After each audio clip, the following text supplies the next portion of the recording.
Now, first off, I'm going to sound a little different in this episode. I am currently working on some audio changes. So if I sound a little different, maybe a little too loud in parts, maybe not as loud as other parts, I'm still working all the kinks out, so bear with me on that one. But this will be a long one. It's just sort of like how Frost is. The more and more I've gotten into these second pass videos, I have realized that there is a whole lot more to talk about and discuss, and I have sort of fine-tuned the patterning a little bit. If you want to see all the bugs with this spec, which is almost the most I've ever seen, it's like 2 pages long. Google document, link below. If you want to watch the like 6 hours of testing I did on this, linked below in the description box as well for the VOD for that, and the guide that I do all of my organizing of all this crazy nonsense and put it all together for you in a really easy to read and links. Google document, link down below. So, Unholy Death Knight is very fantasy tuned, and I had a lot more fun testing it as I did like 2 more hours than I did with Frost as Unholy. And Unholy has a ton of possibilities here, and it's going to get a little overwhelming, and that's why I did so much testing on it during the actual streaming segment, is because it's a little ridiculous. There's a lot going on here. We're going to go through the basic spellbook, catch you up on some things, then go through the artifact to see where all the passives and extra hooks are coming from, and then go through talents and show off spell effects, of course, throughout the big thing. But one of the biggest things you might notice, of course, with any other Death Knight you have seen, is that everything is now just runes. Everything just costs runes. 1, 2, or 3 runes. There's no more Unholy, Frost, or Death runes. There's no Blood runes. It's all just runes, okay? They simplified the system. Some people like it, some people hate it. It's what it is. Also, the Unholy, Blood, and Frost presences are gone. Some of the remnants of them are still very much around, but for the most part, the presence system is no more. So you have a rune regeneration system on every single Death Knight now that is very much the own system. So there's no talent tier anymore that is all about how your runes regenerate. Some things have like rune stuff in them, or like how you gain more runes. But rune regeneration now for Unholy is Runic Corruption baseline, a 1.25% chance per runic power you spend to increase your rune regeneration rate by 100% for 3 seconds. And in the core of the kit, all you can spend runic power on is Death Strike and Death Coil, which is right here. That's it. So you either use Death Strike for your active mitigation or for your healing. I guess it's active mitigation is a different phrasing when you say it when you're a DPS, right? Or use it for Death Coil, which gives energy restored to your ghoul, as well as dealing shadow damage, which goes into your mastery. Mastery is still Dreadblade. It's just a shadow damage increase. Very simple, straightforward. On a Pale Horse, 20% more mounted speed. Simple and straightforward. Back on the Unholy Presence being gone and having the passive movement speed you're so used to, you have Death's Advance. You have 15% passive movement speed all the time. But the global haste you were given from Unholy Presence is obviously gone since there's no Unholy Presence. Dark Secure is here. It's the free Death Strike that heals you for bonus 100% more effectiveness if you use it within after you 20 seconds of killing a target that experiences or honor is granted you. Sudden Doom is still here, where your auto attacks have a chance to make your next Death Coil cost no runic power. Caveat, the Death Coil that does not cost runic power still can proc Runic Corruption, and for future references, still also counts as using runic power. That'll come into effect on 1-ish talents later on, so remember that. Wraithwalk is your new movement speed and utility ability.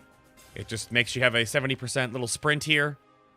Unlike the Frost Death Knight, to jump into a talent real quick that only affects this ability, that Frost Death Knights get an ability to make Wraithwalk a 20% damage reduction, a 20% DR.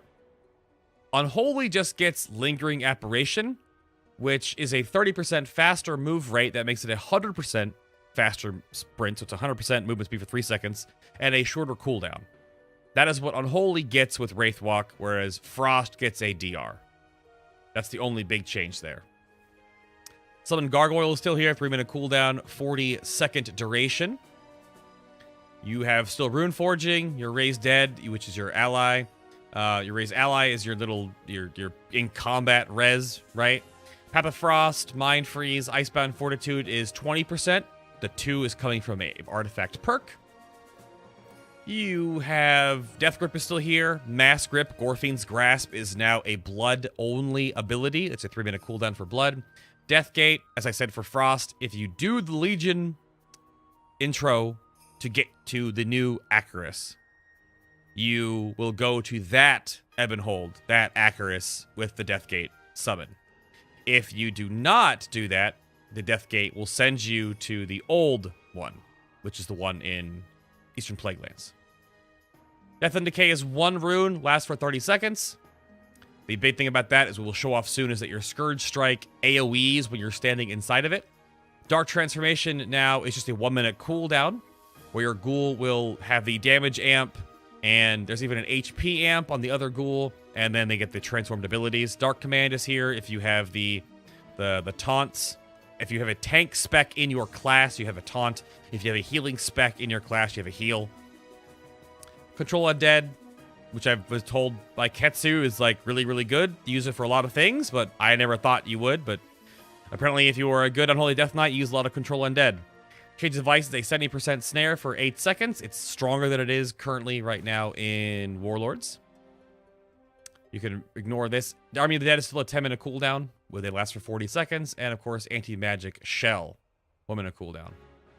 I brought up Death and Decay a little early there because I was just kind of strolling over stuff, and I forgot to mention in the beginning that many people are like harping on the amount of buttons or active things you have to pay attention to. Now we're going to get a little bit nitty-gritty here with the main rotation. And this is not, I don't have any talents here that are really going to change anything for me exactly. So you're not going to see any of those, and we'll go over talents, of course, after artifact weapons. But the main rotation you're going to have here, again, we went over Death Coil, is your Runic Power Spender. Shadow damage, amplified by your mastery, gives energy to your ghoul. I'm going to talent away from All Will Serve real quick, because I do not want to see that. I'll have to relog to actually make that work, I think. I'll put him on passive, so he won't freak out.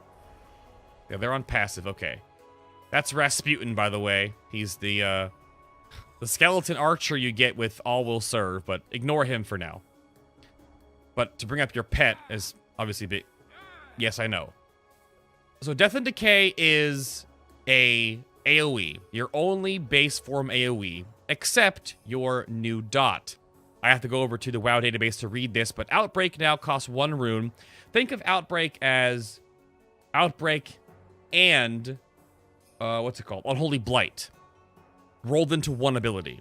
So, Outbreak is 1 rune that deals initial shadow damage to the target and surrounds the target in a miasma lasting 6 seconds that causes targets and all nearby enemies to be infected with Virulent Plague. So, Virulent Plague is your new dot.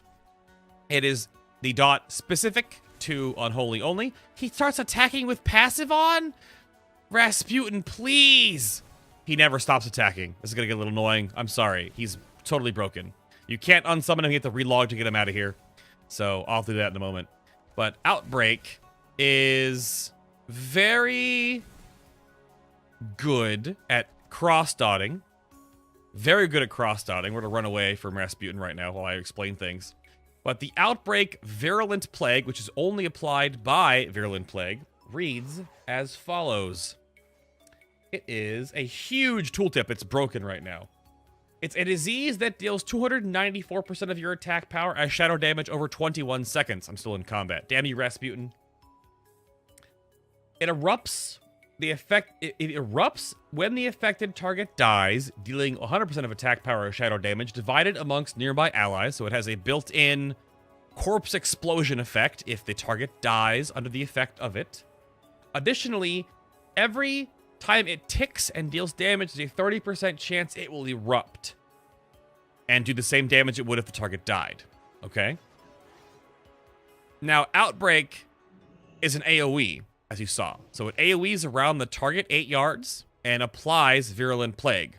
By default, the Virulent Plague lasts 21 seconds, but because Outbreak lasts for 6 seconds and continuously pandemics and reapplies Virulent Plague, it actually lasts for 34 seconds in total on the target and all those around it. Because it goes up for 21, it gets refreshed to 28 over and over and over again for 6 seconds. And then when these 6 seconds expires from Outbreak, you get a 28-second Virulent Plague. It's 28 because it's 27 plus the 0 countdown. So 28 plus 6, 34. So you only have to really apply Outbreak with Virulent Plague once a minute, basically. Once at the start of the minute and then once halfway through it. So 2 times in total a minute.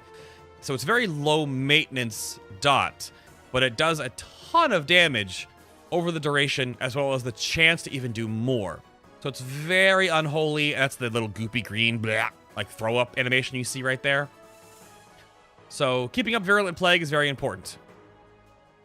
Your other key factors here are the little mini game you play as a Unholy DK, which is called Festering Strike and Festering Wounds. So Festering Strike, which looks awesome, is a 2 rune cost attack that does physical damage and puts 2 to 4 Festering Wounds on the target. Ignore that Shambler guy right there. That's an artifact perk. So Festering Wounds deal damage when hit by Scourge Strike. The tooltip for Festering Wound counts as having, like, all of them burst at once. That's not true. When you hit a Festering Wound, it's a Pustulant Lesion that will burst on death or when damaged by Scourge Strike, or, I will also put this in here, by Clawing Shadows. I'll talk about that later more. Which deals additional shadow damage and generates 3 runic power. So the main back and forth here is you are going to Scourge Strike off these Festering Wounds. Scourge Strike still has the physical and magic damage component, and it will burst 1 Festering Wound. Cost 1 rune, cost 2 runes. And then, of course, you will dump with Death Coil. Ignoring that debuff that you have seen on the mob right there, I'll talk about that soon. So, you're never going to want to Scourge Strike without wounds on the target. That is just not how it works. Additionally, which I'll compound upon more later, Death Coil now is not exactly a build tons of RP and then dump with Death Coil.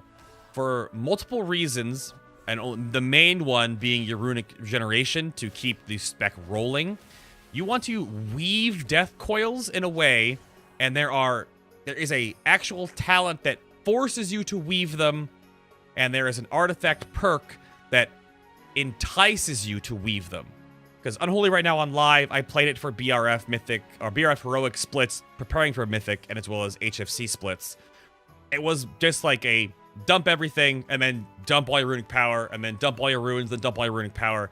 That's not really the case anymore. Not really the case anymore. You want to play your little minigame of stacking your Festering Wounds. You want to weave your Death Coils to hopefully proc runic corruption to keep your runes rolling. And then you, of course, want to hit a lot of Scourge Strikes into a target with Festering Wounds on them. Because it does more damage and generates more runic power to give you more Death Coils that give you more runic power through runic corruption to give you more runes to give you more power. It's really, really, really like this huge cogwheel keeps turning and turning and turning. Okay? The change to that rotation is when you add in Death and Decay, where Death and Decay does damage to the targets in the area, and if you're in the area, your Scourge Strike will hit all enemies near the target. Now to back up real quick, Festering Strike will only be able to put 8. You can put 8 wounds on a target. That is the maximum amount you can put on there. 8 is the max. And you can refresh it. It stays up there for 24 seconds. But only 8 wounds can ever be on a target at one point in time. If a target dies with multiple wounds on them, it will count as they were popped with no damage, but give you the runic power. But if you kind of bounce around here, and you're doing like a 2 or 3 target cleave, and you're putting up a whole bunch of Festering Strikes to get a whole bunch of Festering Wounds up here, and then you hit Death and Decay, and you hit Scourge Strike, your Scourge Strike AoEs. So if there are wounds on these targets, your Scourge Strike will hit them. And not only will your Death and Decay be hitting them, your Scourge Strikes, where is it? Right here. Scourge Strikes. Your physical will attack. And then your... Oh my goodness, it's all broken up. That's so weird. Yeah, here's a better one. So Scourge Strike, Scourge Strike, Scourge Strike, and then Shadow, Shadow. For some reason, hitting this boss dummy wasn't hitting this guy sometimes. Like, he's at a different angle for some awkward reason. But your Scourge Strike is duplicated to all targets within 8 yards of the one you are hitting inside your Death and Decay. And you will then also pop Festering Wounds on those targets that you're not directly attacking, but are being hit by your Scourge Strike while in your D&D. So there is a interesting synergy with like this AoE cleaving burst component with the Unholy Death Knight. It takes some setup. It definitely takes some setup. But it's highly rewarding when you're just seeing, not only are you gaining the runic power for bursting those, you're doing more damage to those targets because you're bursting them as well. And you're doing more damage because, you know, to those AoE targets because you're hitting them while you're also AoEing them all down. And it's a really cool synergy with Death and Decay and how Scourge Strike works.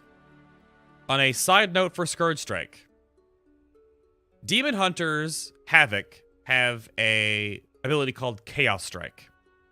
Chaos Strike, in the combat log, has 2 attacks. But it is actually 1 damage attack roll. So if that ability were to crit, both things in the combat log crit, because it's 1 ability just cut in half so the animation works. Scourge Strike, on the other hand, has a physical and a shadow damage component. Now, what that means is that it's not locked in to only one of them critting, or both critting, or whatever reason, if one were to crit. You saw right there, the only shadow part of it crit. Because either component of the physical or shadow damage can crit independently of itself.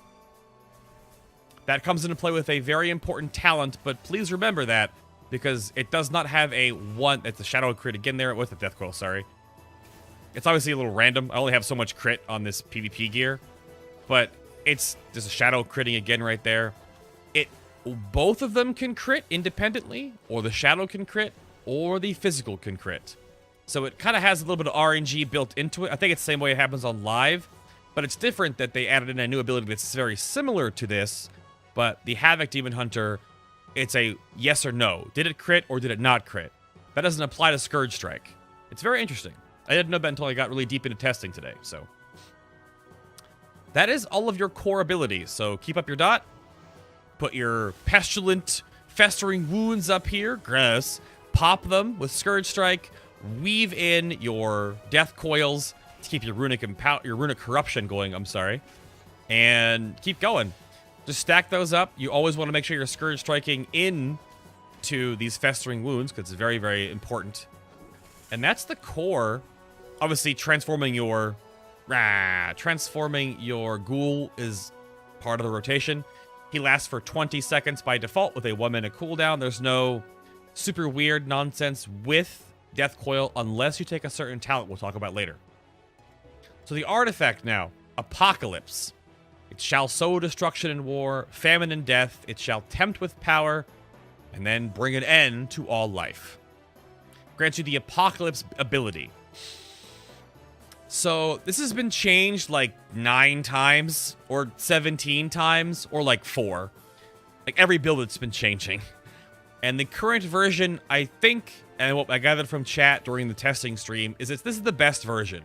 It feels the most Unholy Death Knight-y, and has the best feel to the spec, or adds the best feel to the spec. So you burst all Festering Wounds on your current target, only one current target, and you summon a member of your Army of the Dead for each burst Festering Wound. So 8 maximum.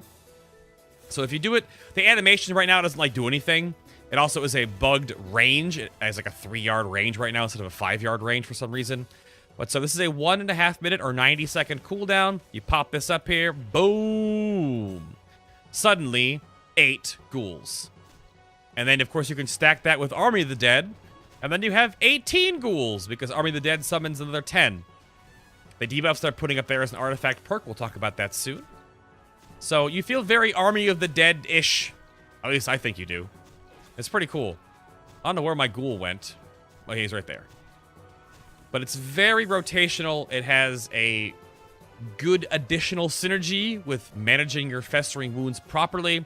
it has a small little window of, okay, I have Apocalypse coming up in 10 seconds. Let me make sure I have 8 Festering Wounds up. Bam, there it is. Apocalypse, give me eight little, zombie buddies, ghoul buddies.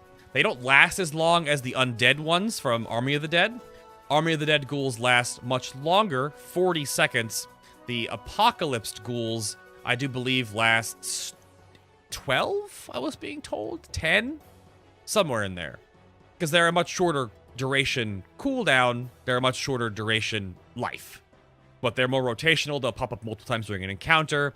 It feels cool to keep summoning these undead ghouls, right? That's part of the class fantasy. And it's pretty neat. I think it's pretty cool. Unlike making cool puns, because I'm not playing Frost Death Knight. Alright, let's talk about Apocalypse. I'm going to roll through everything kind of in a generalized fashion, because some of these things are really self-explanatory. So, that's your Apocalypse. You have Feast of Souls, 8% more shadow damage. It's just free mastery. That's all it is. Rotten Touch is 15% more damage on Festering Strike, which increases the physical damage it does. Runic Tattoos is you get 15% more runic power, and everything generates 10% more runic power. So I don't know if you noticed in the combat log, a Scourge Strike is 11 runic power, not 10. That's the 10% in action. A Festering Strike is 22 runic power instead of 20.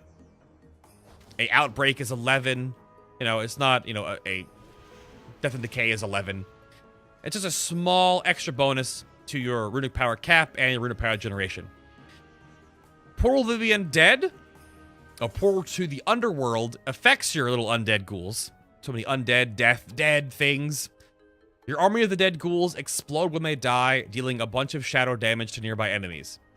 This is currently bugged with the wrong amount, and I'm not sure if it's a amount per summon of Army of the Dead or not, but it also works on your ghouls you summon from Apocalypse. As you see here, it's called Drag to Hell.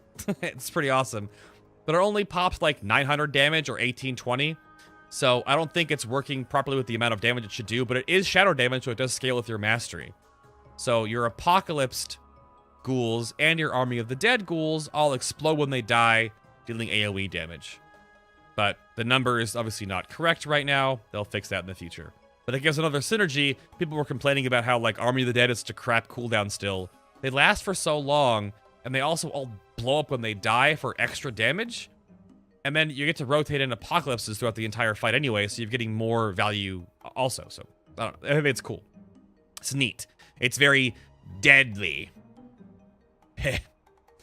The Darkest Crusade is you increase the effect of your Fallen Crusader Rune Forge by 21%. So I don't have Fallen Crusader on my weapon right now. That is the only Rune Forge you'll be able to use, or you will use as Unholy. Whoops. Yes, I know. I'm sorry. So it does actually say on the tooltip that it's a 7.3% heal and 30.3% strength for 15 seconds. If you take off Apocalypse, it will diminish the effect to 6% and 25% as it normally has always been. So it automatically maxes on the tooltip, which is pretty powerful. You'll be using Fallen Crusader all the time. Just how it works. It's cool that you get a artifact perk that buffs the Rune Forge you put on it. It's neat. That back and forth synergy is very interesting. And why I talked about Death Coil so much a little while ago, Scourge of Worlds. Death Coil has a chance, I know it just doesn't say what the chance is, it's annoying, to increase your Scourge Strike damage against that target by 50% for 6 seconds. That is the debuff you were seeing on the mob. And it is a huge component.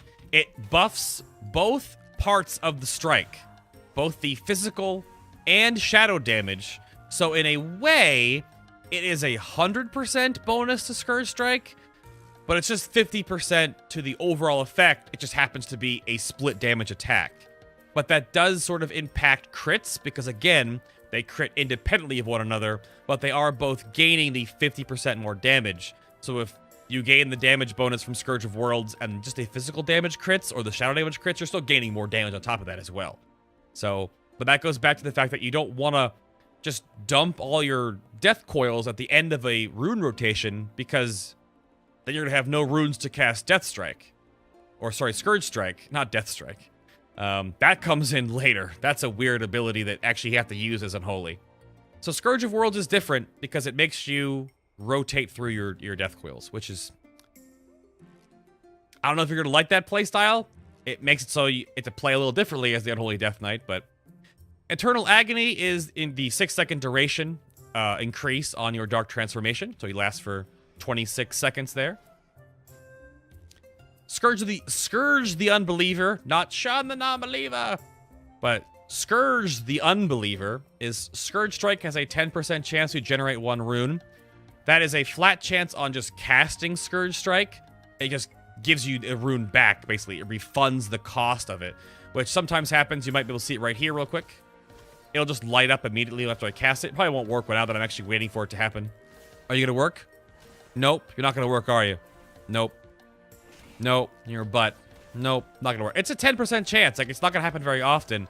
It just gives you a little bit of rune RNG to play around with. If it procs, you're like, ooh, another Scourge Strike, you know? Or, ooh, I get to Festering Strike faster. That's all it is. Yeah, it's not going to proc right now, you butt. Plague Bearer is 15% more damage by Virulent Plague. This is just your dot. I don't know, and we didn't confirm, but I'm pretty damn sure because the Virulent Eruption is a different spell ID. Virulent Plague is only being affected here, just the dot damage over time. Deadly Durability increases the effectiveness of your AMS shield and IBF by 10%. That's why you got 2% extra damage reduction on your IBF, and there's just a larger HP absorption shield on the AMS. Gravitational Pull is Death Grip will also slow the target by 70% for 6 seconds, which was a Frost ability, I've been told, but you do get a 70% slow on the target you grip to yourself, which is pretty wild. That's a huge slow on top of a grip, so that's pretty beast. Deadliest Coil is 15% more death coil damage. Unholy Endurance is you take 15% less damage from all area of effect attacks. Every class or spec has something that's like this, where it's damage reduction or magic damage reduction or physical damage reduction. It's kind of neat that Unholy has AoE damage reduction. It's different, but it works into the whole magic thing. That's that. Armies of the Damned, which is why I got this confused down here. Ghouls summoned by Army of the Dead apply additional effects with their claw attack. That's their special basic attack. They can put Death up, which increases damage taken on the target. War, reducing the target's healing done. Famine, which reduces the damage the target deals. And Pestilence, which is a damage over time, shadow dot. That totally does nothing. It does 1 damage over 6 seconds. These only affect the Death Knight. Currently, the Death debuff actually increases damage done by anyone attacking that target, which is no good. It only affects the Death Knight, so the damage the target would do and the damage the target takes from the death buff right here only affects the Death Knight itself. And they're very random. As you see right here, they're just kind of like they pop on and pop off. They're not incredibly impactful. They're much more impactful on Army of the Dead because they last for 40 seconds. Double Doom is that Sudden Doom can accumulate 2 charges and will occur 15% more frequently. Sudden Doom only procs off auto attacks, and we don't know the actual chance for it. I was told like 25% to 30% today during this testing, which is maybe. Just means that you can store 2 charges of it, which does impact 1 talent rotation changer. But for the most part, it's just insurance that if you can't hit a death coil immediately, you do have the, oh, well, it can store 2 charges now, so I don't have to hit it right now, because that's the worst feeling when you get like a Sudden Doom proc, and then you can't hit it, and then it procs again. You see like the refresh of the icon, and you're like, oh, I lost a death coil. So now you get a little bit of wiggle room there. And your last one is called the Shambler, which is just your attacks have a chance to summon that super zombie that shambles forward and explodes and deals shadow damage to nearby enemies. That's the Shambler you saw walking around there, which now that I want him to actually proc, probably won't proc. But it's off of your attacks, so any attack has a chance to summon the Shambler. But it's just random, sort of thematic, unholy, cool-looking random damage. It's not really anything you can really... Is you parrying me? Come on now. It's not really anything you can really plan for. It just happens. the Shambler will randomly spawn and will randomly explode and do damage to people nearby. That's it. You might see him here a couple times more during the video, but that's all he does. He's just the dark transformed little guy right here. He just walks forward and shambles forward and explodes. So that is Apocalypse. People were asking me in the Frost Death Knight video and why the live stream, these artifacts, circles you're going to see in my videos that don't have any links are like a quote-unquote paragoning style system that we don't know enough about right now in Legion. That is a place that you can put additional and more artifact power in for just a really kind of simple, flat, all damage increase gain at 0.5% per level. But that might not be able to be unlocked until later in the expansion, or down the road where you have the whole thing unlocked, maybe get a quest to unlock this thing. We don't know a lot how it works yet, so I didn't talk about it much in the Frost video because I have no idea. I can't test it, so I don't know. Talent time. To go over the ones that don't have a huge impact on your rotation real quick. Debilitating Infestation is an outbreak, and the pulsing it does makes a 50% snare on all targets as they get hit by it for 3 seconds. Just an AoE snare. Asphyxiate, which is getting buffed soon, I'm being told. This is a 2-minute cooldown, soon to be a 45-second cooldown, and no longer channeled. It's just force choke. It's a 6-second stun. That's it. It's just force choke. And that's about all it doesn't make. I mean, I walked over Lingering Apparition earlier. Spell Eater is 20% larger anti-magic shell, and it lasts 5 seconds longer. Corpse Shield is interesting real quick. Corpse Shield is a 1-minute cooldown where in the next 10 seconds, 90% of all damage you take is transferred to your ghoul. If the ghoul is slain, however, while the spell is active, it cannot be resummoned for 30 seconds. This is super powerful with Sludge Belcher. It's okay with the regular ghoul, but Sludge Belcher is a empowered or a stronger version, not DPS-wise, but ability and HP-wise. You get a little Stitches pet right here. This is a more tanky version. It has like a 300,000 more health. So the more HP that can be soaked by your pet through Corpse Shield, the stronger Corpse Shield is. Sludge Belcher has more HP, and it also has an ability. There he is. Sludge Belcher has an ability called Protective Bile, which is not a channeled ability like Huddle is, but it is a 50% damage reduction or 60% while under Dark Transformation. So I'm pretty sure there are going to be macros being made in the future where you're going to be able to Dark Transformation, your little dude. They're going to pop Corpse Shield as well as Protective Bile at the same time. He'll take 60% less damage, but you'll take 90% less because that 90% goes over to your guy, to your little ghoul here, to Fester Blister, that name, and it'll mitigate the damage incoming, but you'll also take a whole lot less damage because your pet is soaking the damage. And Corpse Shield works on all damage you take, whereas Spell Eater is just a stronger AMS, and Lingering Apparition is just a movement speed sprint. So Corpse Shield might be too powerful, but it also might be the culprit that the Sludge Belcher here has too much extra HP. I'm not sure, but Corpse Shield is very, very powerful. The Sludge Belcher also gets a hook ability where you can pull himself to a target. Okay, or don't. Or don't pull yourself, that's fine. He has a different Cleaver ability. It's just called Cleaver. It does the same damage. When he's in Dark Transformation, however, he does a fart. He just starts farting. And the fart does AoE damage around it. So it is a small DPS gain because the Dark Transformation version of your regular ghoul just hits one target plus 2 as a melee cleave. Whereas the little Fester Fart you summon here actually is an AoE. Alright, other talents here. All Will Serve, I told you, your Raise Dead spell summons an additional skeletal minion. He just auto-attacks and then multi-shots. He does way too much damage right now. He also is not controllable with the pet bar. He does also not adhere to the certain pet bar. Same thing happens with Hati for Beast Mastery Hunters. You just can't control them. You have to relog to like re-summon it if it dies as well. So that's just bugged.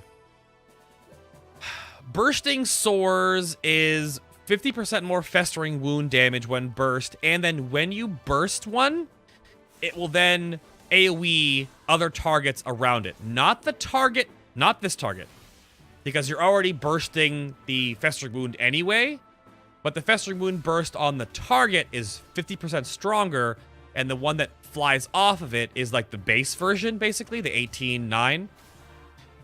So it is a single target DPS increase, but going back to the whole nonsense of like putting up a whole bunch of festering wounds on targets, and then using Death and Decay, and then AoEing, which I can't really do because I don't have any runes. This does work with it, where you can blast off all of these wounds, and what will happen is the boss dummy's wound pops, hits the side targets. When you pop the festering wounds with your Scourge Strike on the side targets because of the cleave, they'll pop, hit the other targets, and the dummy in the middle. But not, again, they don't hit themselves. But the ones that are popping because of the Death and Decay synergy are doing more damage. It's a lot going on there. Ebon Fever is your Virulent Plague, just ticks twice as fast, or deals damage in half the time. So, back on what I said earlier, it lasts for 34 seconds normally, it lasts for 17 now, because it ticks twice as fast. Which means the dot ticks faster, so more upfront damage, also more virulent eruptions can happen, which deal more AoE damage. But it's more of a passive and uptime controlling thing, whereas Bursting Spores is literally a passive, because you're already going to be bursting wounds anyway, and All Will Serve is also a passive, because you just get another pet. So it'll come down to like flavor versus other talent synergies, or how you want to play the Unholy Death Knight. I like Ebon Fever and Rasputin the most. Bursting Sores to me is kind of... it doesn't feel as fun with interplay in the other abilities you have here, so... Speaking of interplay, Blighted Rune Weapon is kind of boring, but like really good. It's a 1 minute cooldown where your next 4 auto attacks just infect your target with 2 festering wounds. So that means over the course of the next 4 swings, you'll put 8 wounds up. So you can, it's kind of like a mini burst cooldown, or like on the pull, like on demand festering wound. It doesn't mean you can cast less festering strikes and hit more scourge strikes. So you don't have to waste GCDs on the weaker of the abilities you have here, because Scourge Strike does more damage than Festering. Pestilent Pustules, or I like to say as it's Pustulios, based on the Invader Zim episode where he gets a big zit on his face, is every 5th Festering Wound you burst, you grants you 1 rune. So this is just a rune regeneration mechanism, basically. As you're bursting wounds, you get a rune every 5 wounds. If you are AoEing with the nonsense of like cleaving around here, you will get runes faster because you are bursting more wounds, obviously. But it's hard to really quantify that when I was testing, because it's hard to like see. The timer with Pestilent Pustulios is always rolling. So if you're in combat for a while, I saw that if I already bursted like 2 or 3, and then I get out of combat and go back into combat and I burst 2, I get a rune. So I couldn't always manage the timer because sometimes you don't, it's just weird. So let's talk about Epidemic. Epidemic is amazing. It's a 10-second recharge, 3 charges based on your haste. Where 1 rune, and you cause each of your virulent plagues to flare up. Each of your virulent plagues to flare up. It deals additional shadow damage, heavy shadow damage to the target it's afflicted by the virulent plague, and then a additional, much smaller amount of damage to enemies nearby. So it basically is Fire Nova, but easier to use. But it does a ton of damage.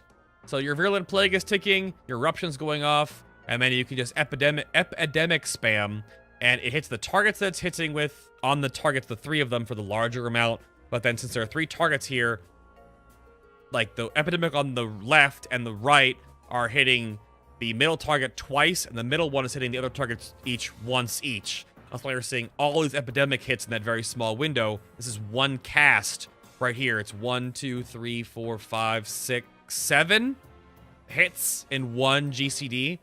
So you can see how Epidemic will just like scale out of control on higher amounts of AoE, but it does do more damage to the individual targets than the AoE component, but But again, spreading with Outbreak is like really easy. All you do is hit Outbreak. On multiple targets like spread around in large areas, or when the ads are clumped up, just one Outbreak and then Epidemic, Epidemic, Epidemic. That's hard to say very fast. Unholy Frenzy is kind of boring but really good. It's when a Festering Wound bursts, you get 100% increased attack speed. It's just, it looks kind of goofy because you attack so fast all of a sudden. But it's good for proccing Sudden Doom because you just attack faster. Overall, you'll have just more auto attacks in your rotation, and you'll just have the chance to proc more Sudden Dooms, which more Sudden Dooms is more Rune of Corruption, more Sudden Dooms is more damage, more Sudden Dooms is more Scourge of Worlds. Castigator is very weird. Each Festering Strike critical strike applies 2 Festering Wounds, and then each Scourge Strike critical strike bursts 1 additional Festering Wound. This does work with the weird component of that Scourge Strike is 2 separate attacks. The tooltip is misleading. If you critical strike with a Scourge Strike, you will eat 3 wounds, which does count for 3 wounds popping and gaining you. There we go. So that Scourge Strike had 1 critical hit in it, and it ate 2 wounds. 1 wound here, 1 wound there. 1 from the additional, and 1 from the base ability. And it does give you the runic power. I was kind of capped right there, so I didn't get to see the runic power generation. But it can eat up to 3 at one point in time. So if you get like lucky with super high crits, I did 2 again there, right there. So Festering Wound 3, Festering Wound 3. So I gain the extra damage from the Festering Wound popping, of course. Right now, of course, I have Bursting Sore, so it's AoEing around it. I'll turn that off. And it's crazy. It's really good. I like Castigator a lot. It's kind of RNG-oriented and very crit-heavy, but it's also, like, it's pretty strong. It's just more damage. It's less Festering Strikes because it gains you more if on crits, and it's more damage into Scourge Strikes, and more RP generation, and more Death Coils, or the loop. It just keeps going. Clawing Shadows is weird. It replaces your main ability Scourge Strike with a single target attack with only 1 critical hit roll, because it's only 1 damaging source, that actually is a ranged attack. It does flat shadow damage, so it will always do more damage than a basic Scourge Strike due to the fact that it doesn't have to worry about armor. It may eventually outscale. It does still work with your Death and Decay. But it also does this weirdness, which I never know if this is going to be worth it, but it makes you a ranged class. I don't know if this is intentional or not. It is doing exactly what Death and Decay is supposed to do. But it's also really weird. Because you're never going to be able to do this unless you're, like, PvPing on, like, the bridge in Alterac Valley or weird arena shenanigans. Because in a raid, if you're this far away and you use that, you're, like, wasting your Death and Decay possibility. But I guess I see if you're, like, running away from a boss and there's a cleave target, this could be a big thing.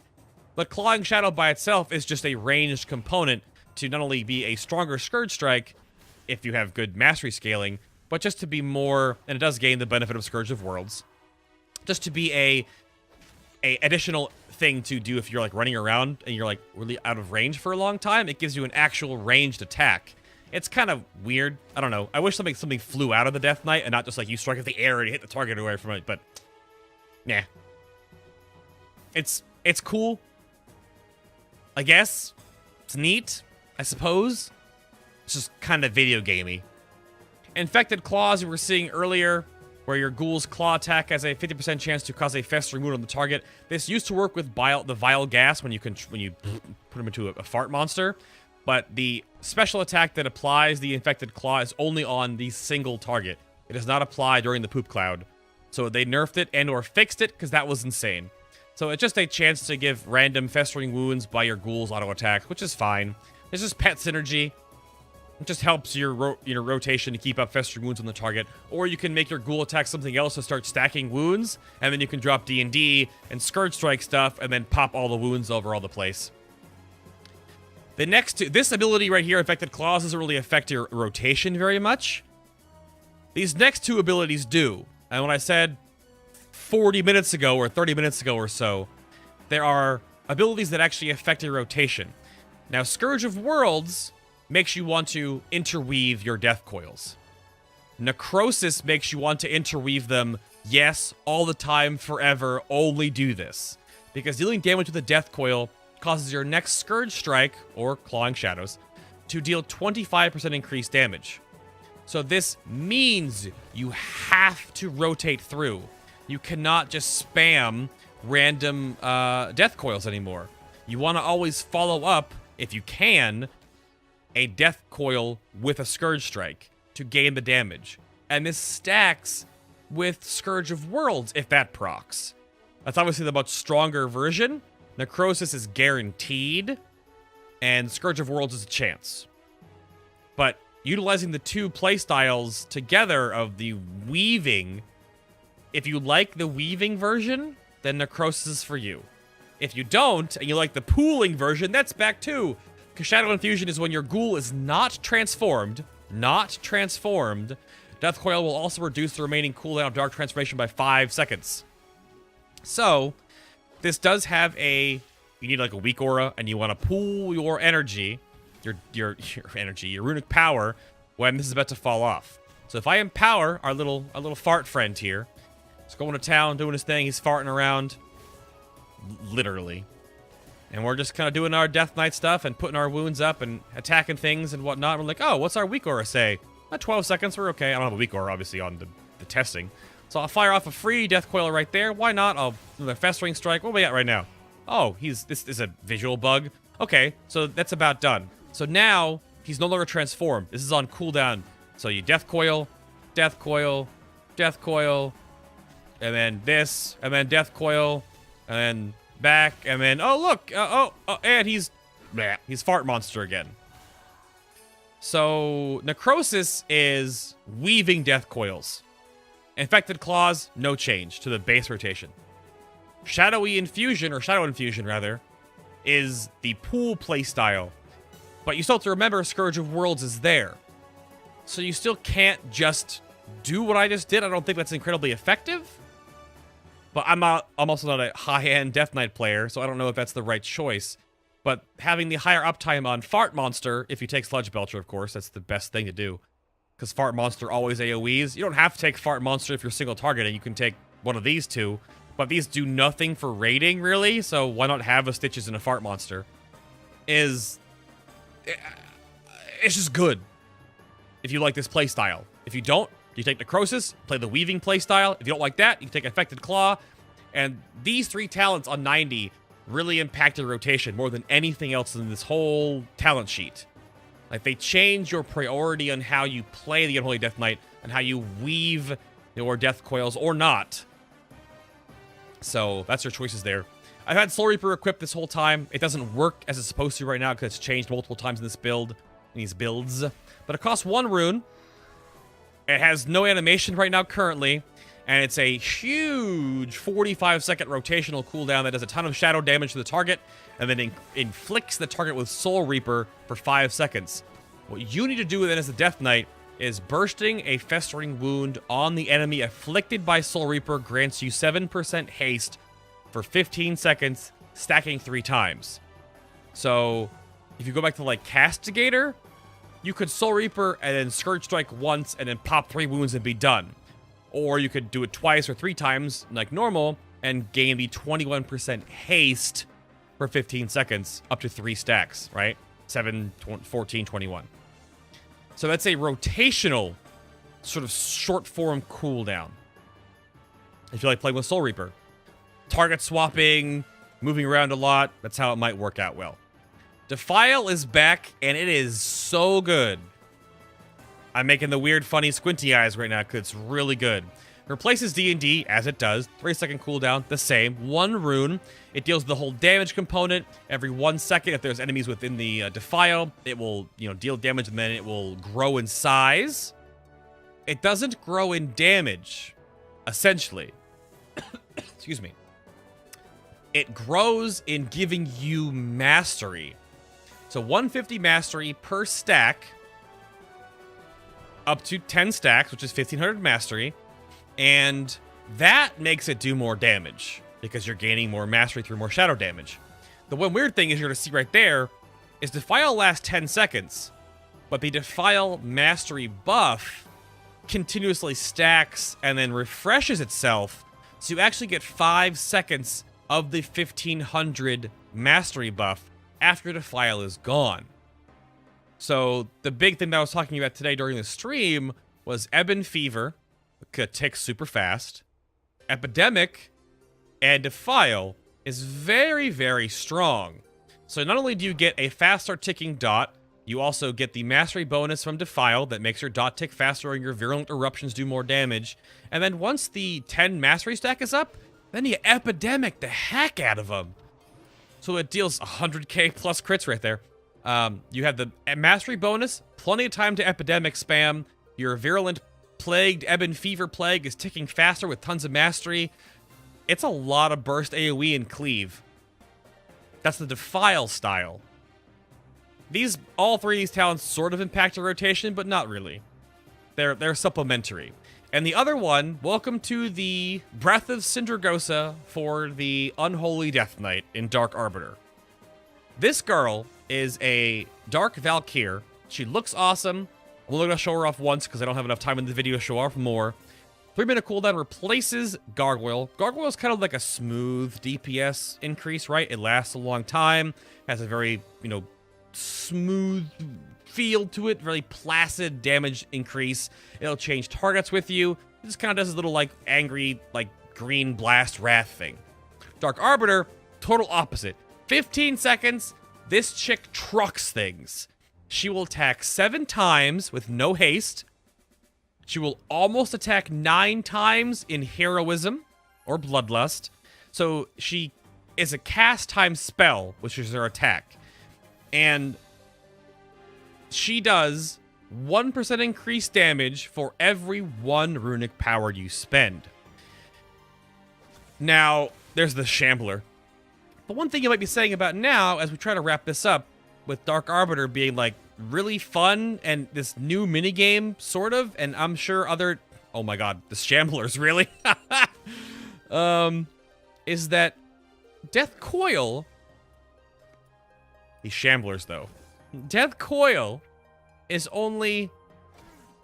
Well, it's instant now, but it only costs 30 runic power. So if you cast a Death Coil, you'll give the Dark Arbiter 30% more damage. It's additive. It keeps going and going and going and going, but she'll only attack 7 times. At no haste. But Death Strike is 40 runic power.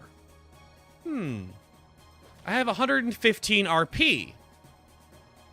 So, because she doesn't last very long, you want to put as much runic power spent as fast as you can into her duration, so that more of her attacks are at 200+% damage. So, it's weird to think, but during our testing, it looked like you would cast Death Strike after you cast and summon your Arbiter. Because casting 2 Death Strikes is 80% damage. Casting 2 Death Coils is only 60. It would take you 3 GCDs to do 90% damage, but 4 GCDs to do 120% damage bonus. And the damage she does, believe me, based on tuning right now anyway, is a whole lot better than the little damage you're going to lose on the physical component of Death Strike. I'm not sure if this is intentional or not, but she does a ridiculous amount of damage. And let's see. So I have full RP right now. I'm going to summon her, and we're going to do Death Strike, Death Strike. We're going to pop a free Death Coil. We're going to do one other ability, Death Strike again, and she is currently at 150% damage, and she's going to get off 2 more attacks. One more attack, baby girl, and there you go. 357k crit. And I could have stacked a little more runic power there for that last attack. Could have been even higher.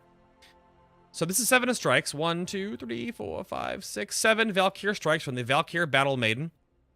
It does a ton of damage, and I'm pretty sure Death Striking into her being summoned is going to be the better bet, because you want to put as much damage into her as possible via runic power expenditure to make her very short amount of auto attacks do so much damage. And that's why it's kind of this weird interplay and talking about how it's the breath of Sindragosa for Unholy.